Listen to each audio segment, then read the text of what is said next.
I am Chuck Ruffin of Chuck Ruffin Photography, and I'm the official photographer for the Secret of Samaná documentary.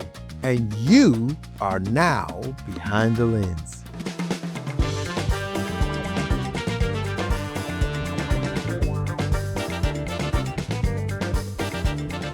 To take on the Secret of Samaná documentary, let's see.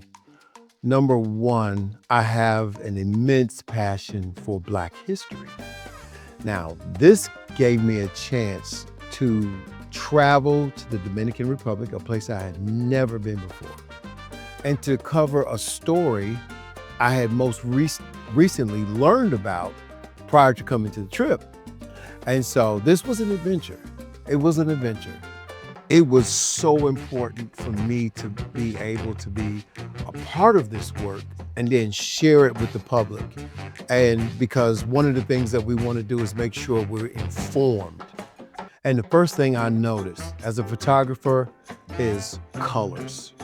This church was white with a terracotta brown trim, with the roof and the windows and the writing, the name of the church, so on and so forth.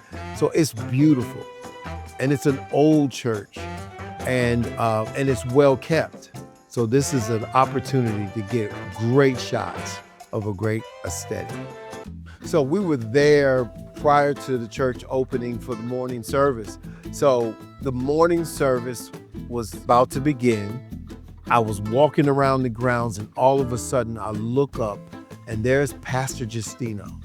And when I looked, I noticed that he was well dressed, and I said, oh my God, what a shot, because he was framed in the doorway.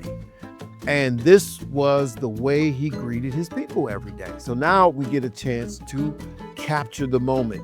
Pastor Justino stood in the doorway, and I have this beautiful white walls of the church. I got the door frame, I got Pastor Justino, and I can see beyond him to the background. So I had a beautiful foreground, a wonderful subject, and I had a magnificent background inside the church. As a photographer who was formerly, or is also a musician, I play bass guitar, so the rhythm of the beats, I didn't understand the words, but I could absolutely feel it. So one of the things I do that I like the most about photography is when I shoot concerts, because I can feel the music. And so I've always sensing how the music is moving up and down and driving and so on and so forth. So I could feel the drive of the music. And so I began to take photographs according to what I felt. And so even though I couldn't understand it, I could feel it, and I enjoyed it. It was a great opportunity. As I looked through that camera lens, I noticed that their communion service was very different. It came from their culture. And I was very curious to make sure I captured everything I could get. So I watched them get up, get in line, as the tradition was. They would serve communion, wine, and bread.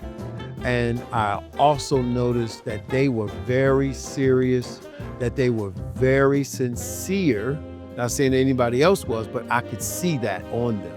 And it was definitely another form of worship. And that was something that really intrigued me. So when it came down to the book, I noticed that Pastor Justino had a great passion to show this book, and he began to convey the purpose of the book, how they structured that community of the Samaná Americans that just moved over from Philadelphia. So this was like the grand finale. When we passed the book over to Reggie, and he began to interview Mr. Alberto Jones. Now the name says everything, because he has a Spanish first name, or Hispanic first name, and then Jones.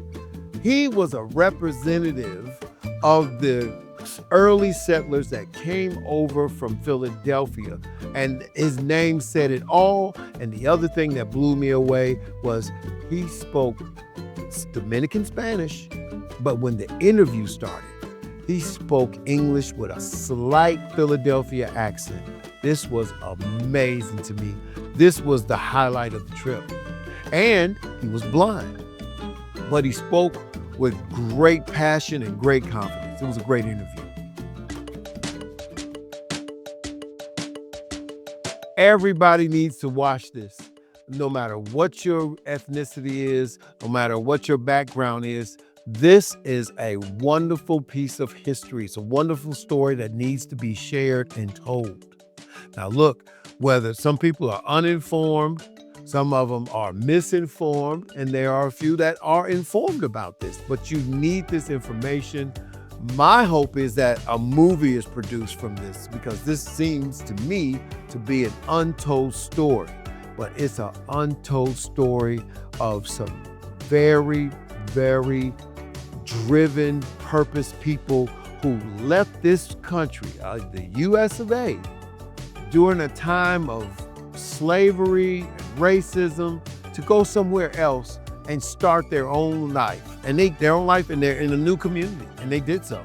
So it's a lot to be said about these people and their fabric and their grit and their intestinal fortitude and how they held on to their dignity, because they were free, but they wanted to secure their freedom by leaving.